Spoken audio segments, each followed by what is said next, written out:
Hey guys, in this video we will discuss this problem. Find first and last position of element in sorted array. So let's see the problem statement first. Given an array of integers nums sorted in ascending order, find the starting and ending position of given target value. Okay, so we are given a vectors basically, and it is in a sorted order, and we need to find the starting and ending position of that particular target. So if target is not found in the array, return -1 for the first and last position. You must write an algorithm with big O of log n runtime complexity. So they have explicitly specified here, like you need to write a log n algorithm. And since we are already given sorted vectors, so in most of the problems, like whenever it is given sorted, then there is something to do with the logarithmic. So you can think of a binary search. So this is basically a modification of a binary search. Okay, let's see the example 1. So we have this nums vector given here and target is 8. We need to find the first and last position of this 8. So first position is basically 0, 1, 2 and then 3, and last position is this one, so it returns 3 and 4. Now see example number 2.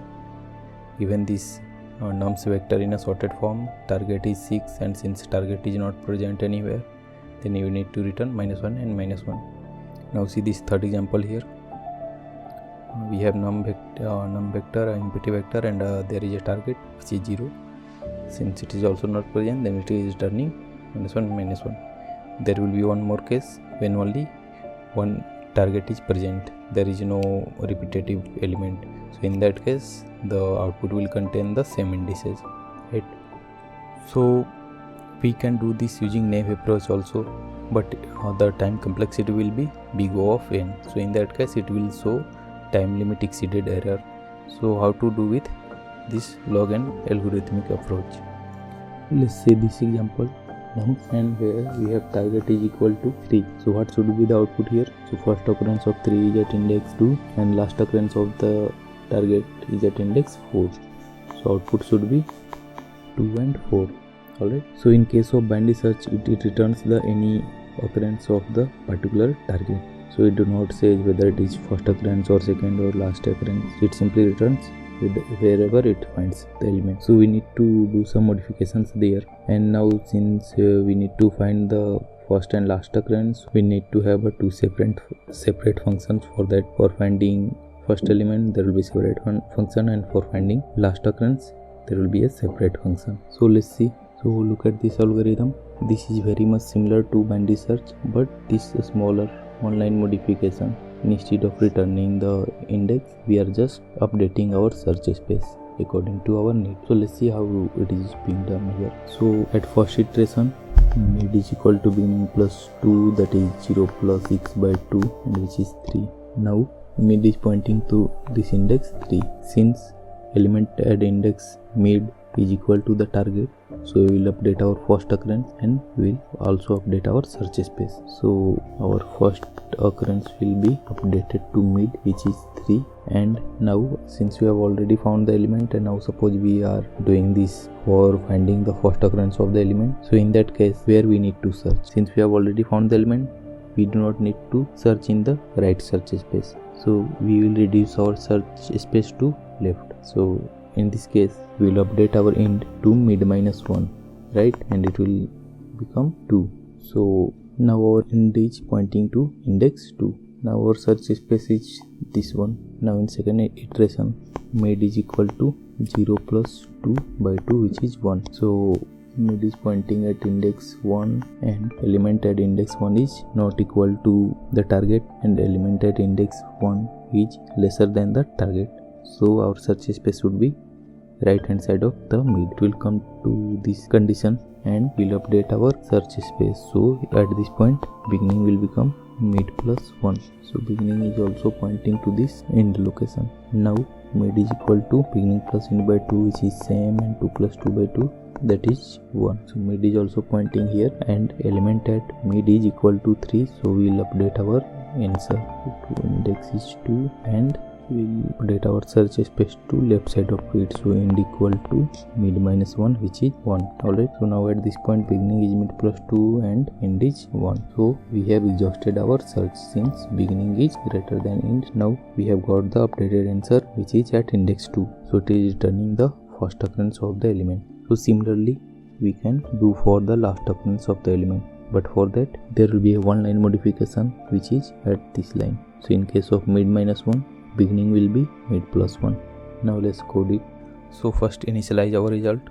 This is your result, and so in first position equal to, let's call a separate function for that, find. Now we need to pass nums and target. Okay, now in nums and target. Okay, now we can initialize b equal to first. So we can do this thing here actually. Now we can return this result. Alright, now complete this. So this function should return int the index number. Now initialize first position equal to -1. If the target is not present in there, then it will return -1. Now beginning index is equal to 0, and index will be equal to size -1 till when we will search, when beginning is less than equal to int. And what is mid? Beginning plus n by 2. Now if mid equal to target, then in this case at this position we have the target. So we will update our answer first position to the index of that element. Now if it is present here, then we need to search on the left space. So we will make our int equal to, alright, else if the element present at the mid position is lesser than the target, then we need to search in the right space. So we will make beginning equal to mid plus 1. Alright, otherwise, which means if element at mid position is greater than target, in this case we need to search in the left space. So in that case we have to make into mid minus 1. Now this should give us the correct result. Now return first position. Okay, now we need to write a similar function for the last position. Here for finding the last position, if we find the element at a particular index, then we need to search in the right space. So in this case we will make our beginning to be mid plus 1. This is the only difference between finding the first position and the last position, this single line. Okay, now it should work fine. Let's try running the example test case. Okay, so this got accepted. Now submit it. Yeah, so it got accepted with a runtime of only 8 milliseconds. That's good. So let's see here.